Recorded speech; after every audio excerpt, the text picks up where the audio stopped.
Olá para você que nos acompanha aqui na Conde UIC, seu comentário da lição da Escola Sabatina com a de UIC. Graças a Deus estamos aqui mais uma vez, eu e a Gabi, para podermos comentar mais uma vez essa lição maravilhosa que fala do tema de conexão, de relacionamento com Deus. Sinceramente, todas essas lições foram muito importantes e me trouxeram experiências incríveis com Cristo.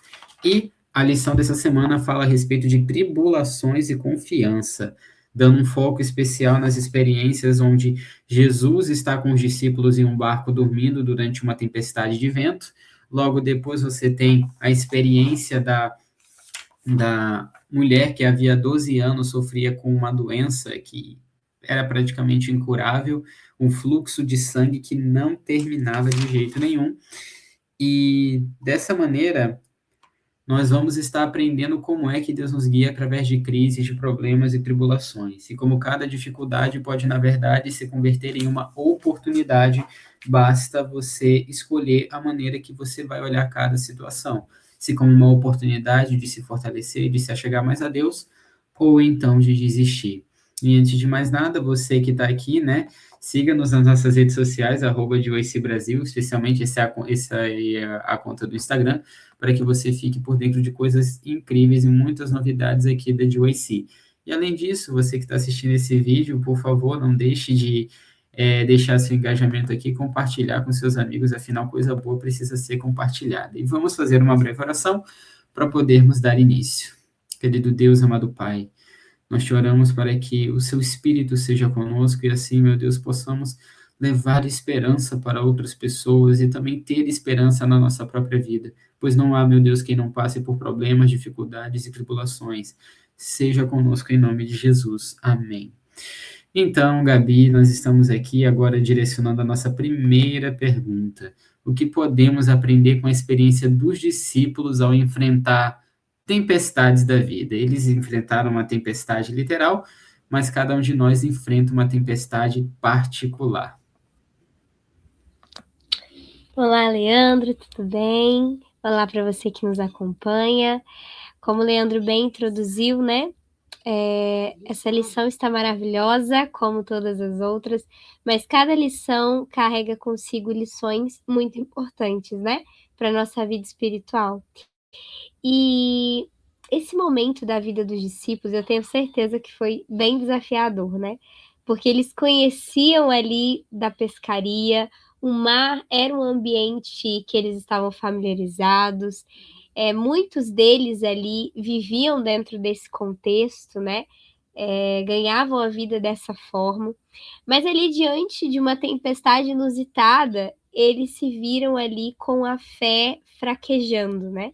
Eles temeram. E é interessante que antes de recorrer a Cristo, eles tentam por eles mesmos conter a tempestade. E daí a gente já consegue aprender algo muito importante, né? Aplicando para a nossa vida hoje. Muitas vezes a gente está tão familiarizado com as dificuldades e os problemas que a gente começa a ter essa presunção, essa autossuficiência, pensando que a gente consegue resolver por nós mesmos, que a gente pode atravessar tempestades pela nossa força e o nosso próprio potencial.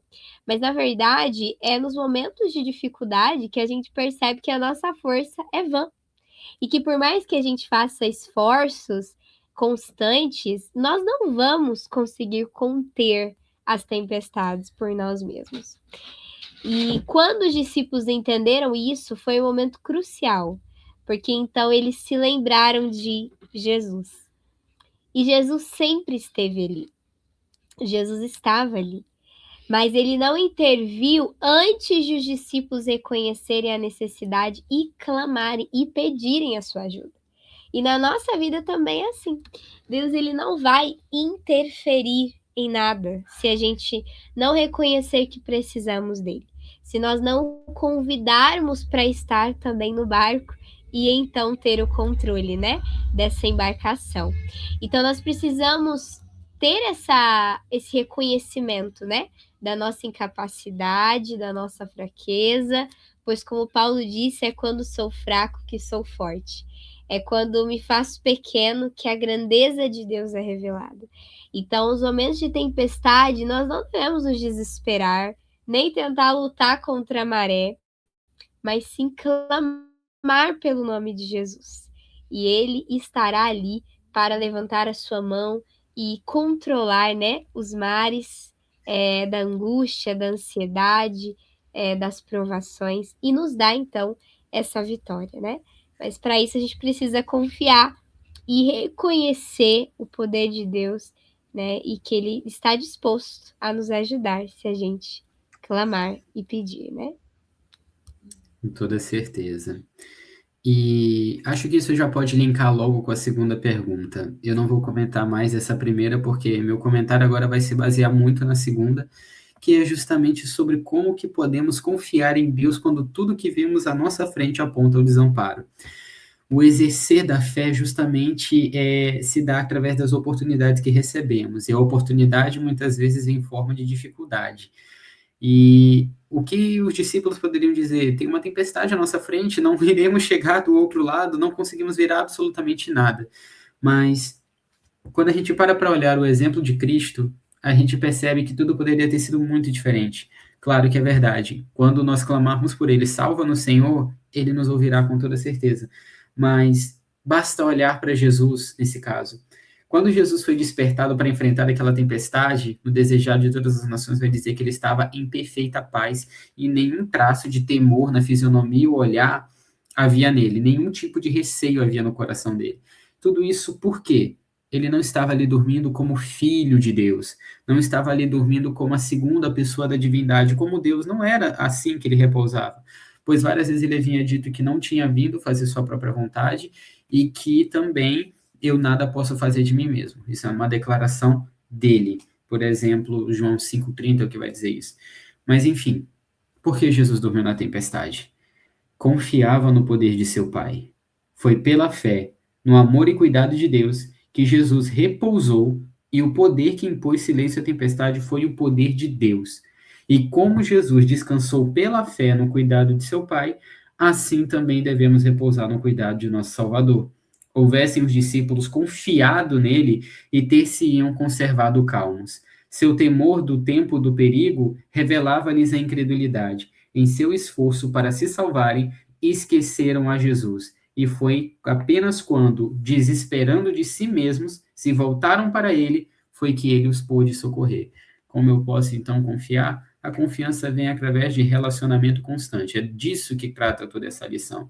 Quanto mais eu conhecer a Cristo e mais fizer questão a minha mente lembrar das coisas que ele fez por mim no passado, será muito mais fácil me lembrar dele em qualquer momento de crise.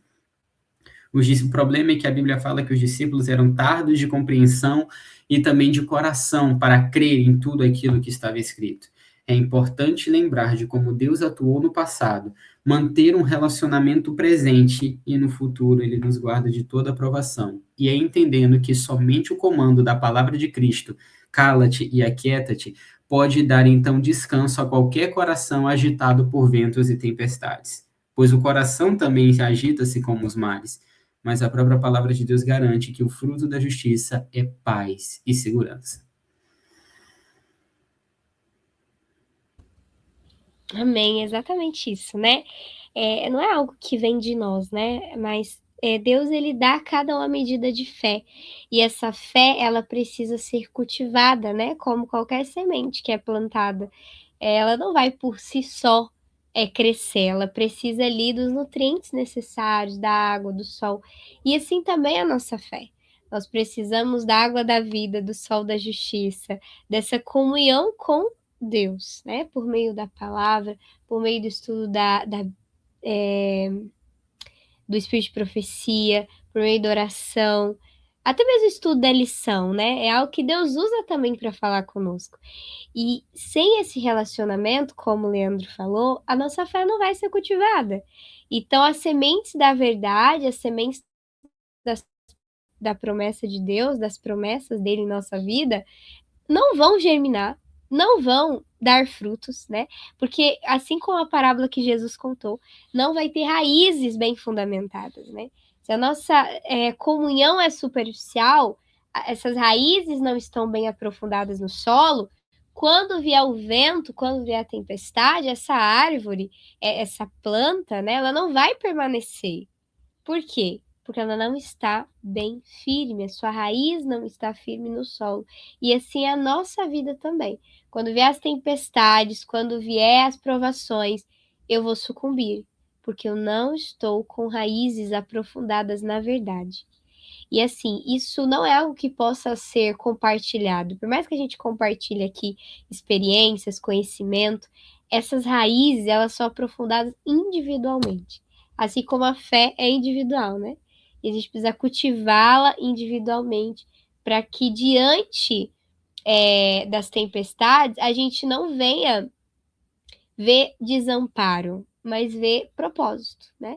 Porque muitas vezes, diante desse processo, a gente não enxerga o propósito de tudo isso.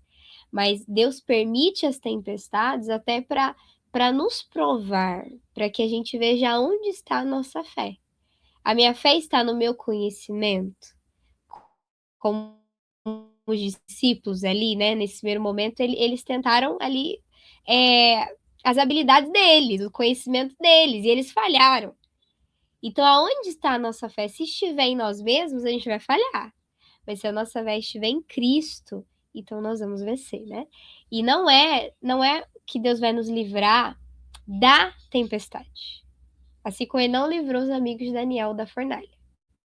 Assim como ele não livrou Daniel da cova dos leões, mas ele nos livra ali, é na tempestade, é na fornalha, é diante dos leões da vida que ele vai lutar por nós, né? Então, esse momento, essas situações é para provar nossa fé e nos fortalecer. Então, é possível confiar em Deus quando você enxerga Ele ali, apesar das tempestades. Pois bem, isso aí é incrível. E agora nós chegamos em um momento muito especial, que é o momento da dica de OIC.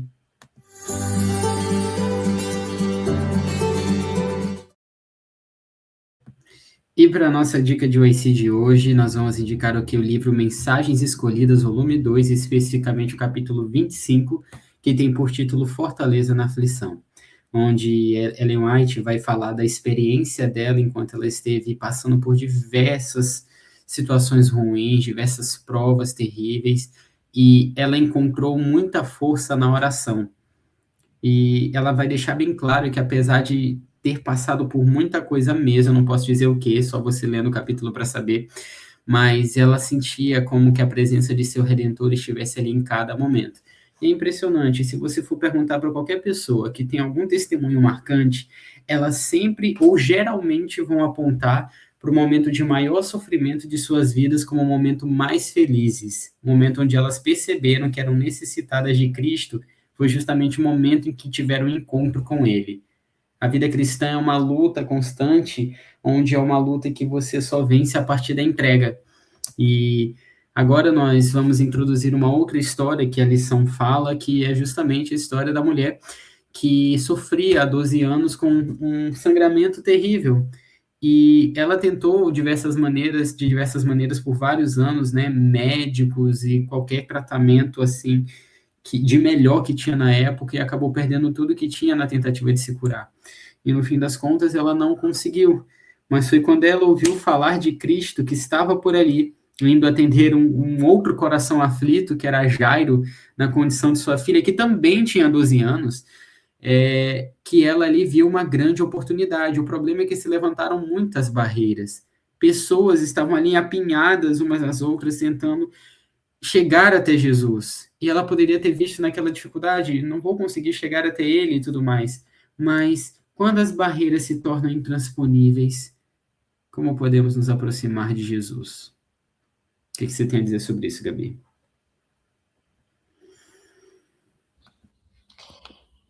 É interessante essa história, porque também nos mostra a importância da fé, né?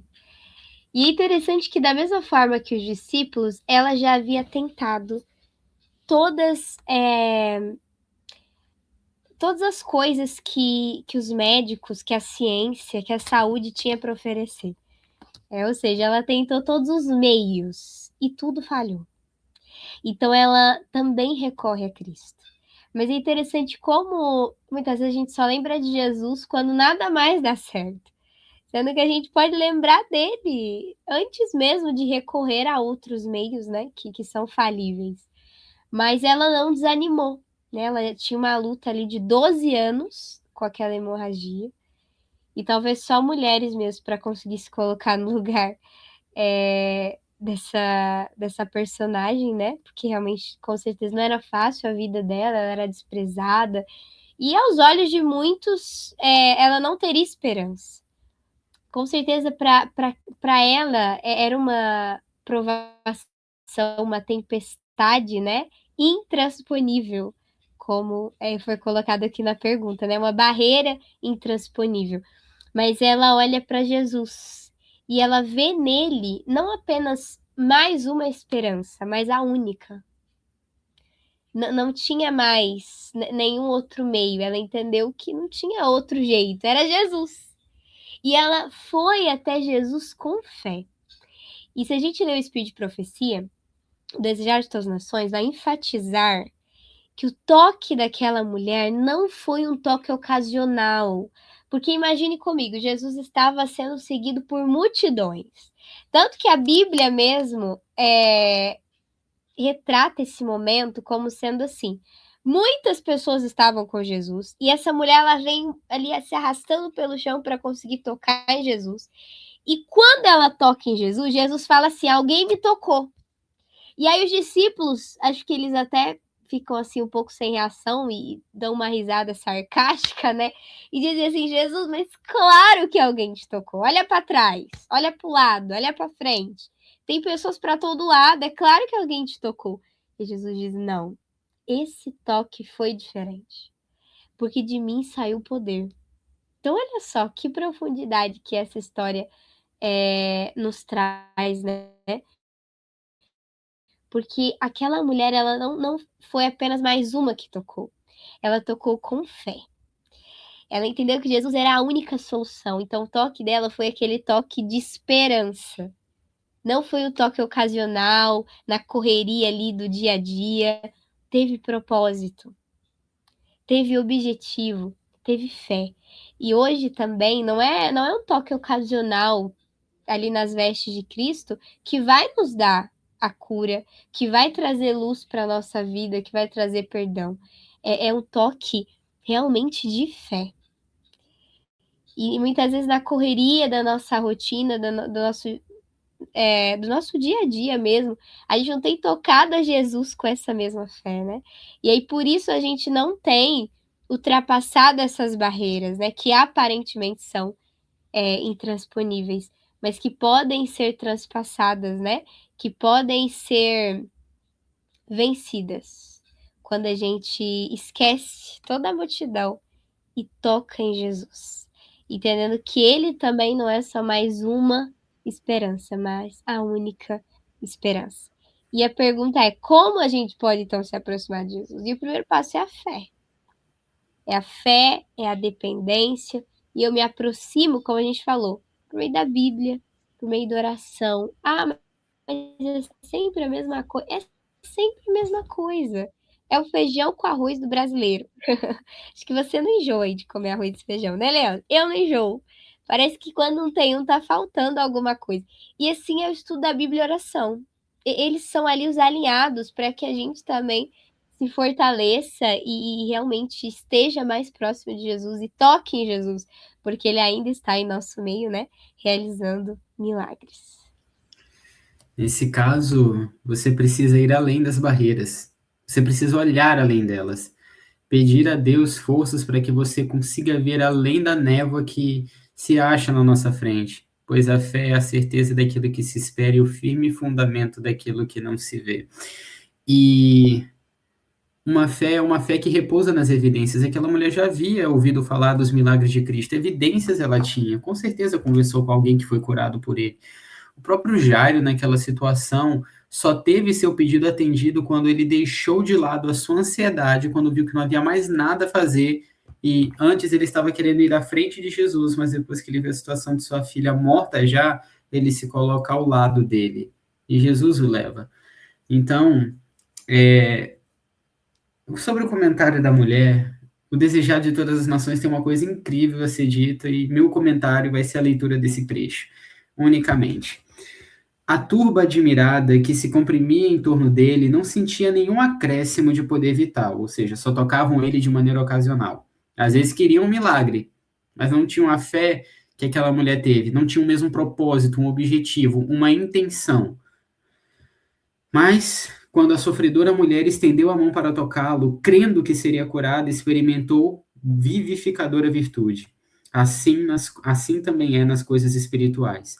Falar de religião de maneira casual, orar sem ter a alma faminta e viva fé, de nada se aproveita.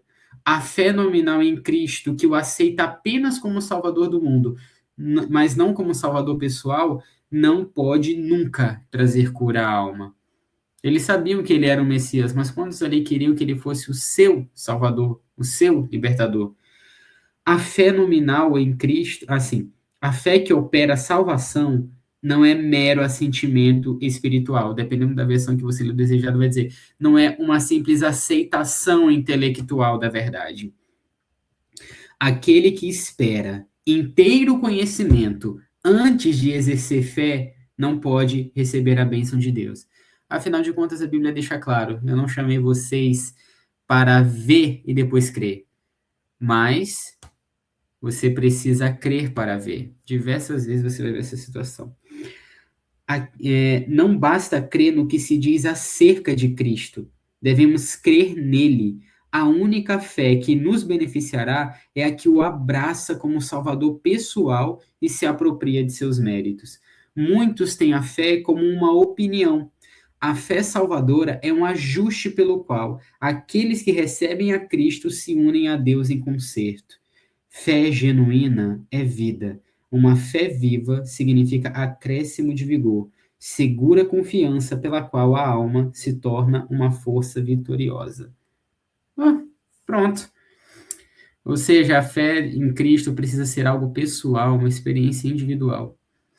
E agora realmente eu encerro com a experiência de uma outra pessoa, que é inclusive o final da lição. Eu sempre adorei ler toda essa história, tanto que eu já tenho ela na cabeça. Quando Ellen White tinha 15 anos, ela era da igreja metodista, mas infelizmente ela tinha uma visão de Deus assim como se fosse um Deus cruel, que a cada passo que você dá na vida de errado, ele está ali pronto para te acusar. Engraçado, para ela Jesus foi apresentado como sendo o diabo, que é o nosso acusador, quando a Bíblia apresenta Cristo como aquele que procura motivo para nos defender. Olha só que coisa incrível, né? Então, ele é chamado de advogado. Ele entra em nossa defesa, não para nos acusar em cada erro.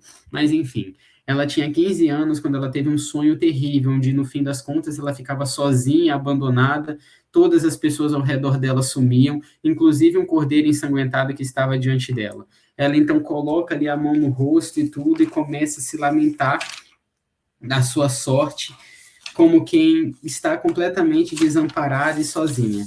E ela diz o seguinte: se Jesus estivesse na terra, eu iria a ele e me lançaria a seus pés, lhe contaria todos os meus sofrimentos. Eu sei que ele não se desviaria de mim, teria de mim misericórdia e eu o amaria e serviria para sempre. Quando então aparece um rapaz que ela descreve como se tendo um aspecto belo e nobre, olha para ela compassivamente e diz o seguinte: você deseja ver Jesus? Ele está aqui e você pode vê-lo se quiser. E aí ela fica toda alegre e ele simplesmente diz: pegue tudo que você possui e me siga. Alegremente ela cumpriu a ordem, pegou as poucas trouxinhas dela que ela tinha, e então ela se depara junto com um anjo diante de uma escada muito alta e íngreme. E ele diz: você deve subir essa escada, mas nunca olhe para baixo, porque muitos tentam subir, mas acabam se desequilibrando e caem. Mantenha o olhar fixo para cima. O que garantiria a ela conseguir subir as escadas, degrau após degrau, era olhar para cima. Um dia de cada vez, um degrau de cada vez, olhar fixo para cima. Até que ela se acha diante de uma porta e ele diz: agora você pode entrar, mas precisará deixar essas coisas aqui. Ela alegremente deixa, nem se importa. Abre a porta e diz: em um momento estava diante de Jesus. Não havia dúvida quanto àquele belo rosto, aquela expressão de amorosidade, simpatia e misericórdia não poderia pertencer a nenhum outro.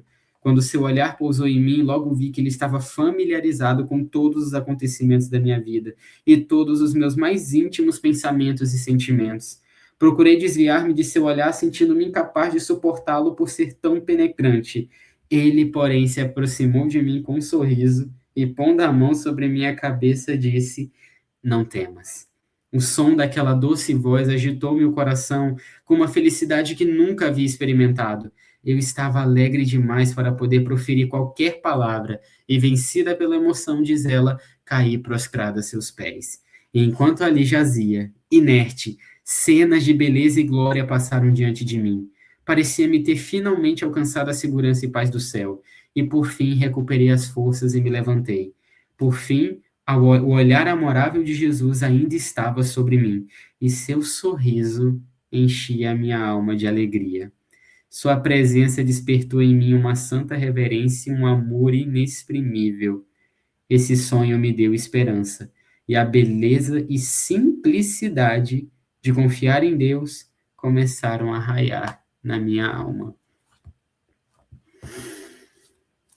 Ai, ela só tinha 15 anos. E essa pode ser a experiência de qualquer um. A confiança genuína em Deus é uma confiança infantil, tal qual um filho que não questiona as razões de seu pai e de sua mãe, mas somente confia no cuidado e no amor que ele sabe que eles têm por ele. E dessa maneira, assim, deve ser conosco.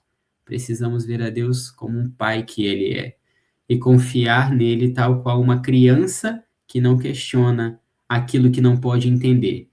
Não que seja pecado você questionar com sinceridade, que, enfim, isso é outra história. Mas é ter aquela confiança de que você não necessita entender tudo. Basta saber com quem você está se relacionando. Enfim, nós chegamos aqui ao fim de mais uma lição. Ainda gostaríamos de comentar muito mais coisa, mas muito do que a gente disse aqui, você precisa também ter a sua experiência individual no coração mesmo. Você mesmo, ao ler essa lição, vai ficar impressionado com tanta coisa que dá para tirar daqui, sinceramente. Por isso, que Deus abençoe você que está aí do outro lado da telinha, né? E, por favor, você que nos acompanhou até aqui, né?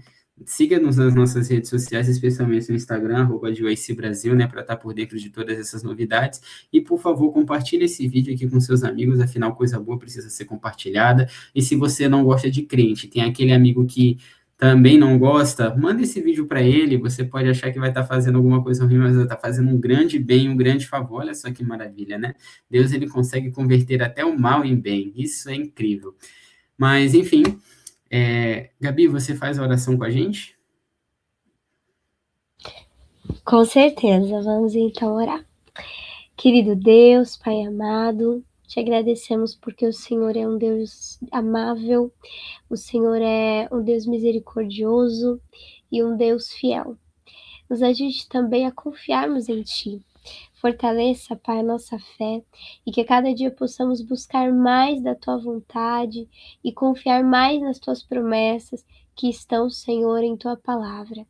Que busquemos também uma vida mais aprofundada de oração e que pela fé possamos vencer as tempestades da vida e tocar em Tuas vestes, Pai, para receber assim a cura espiritual que tanto precisamos.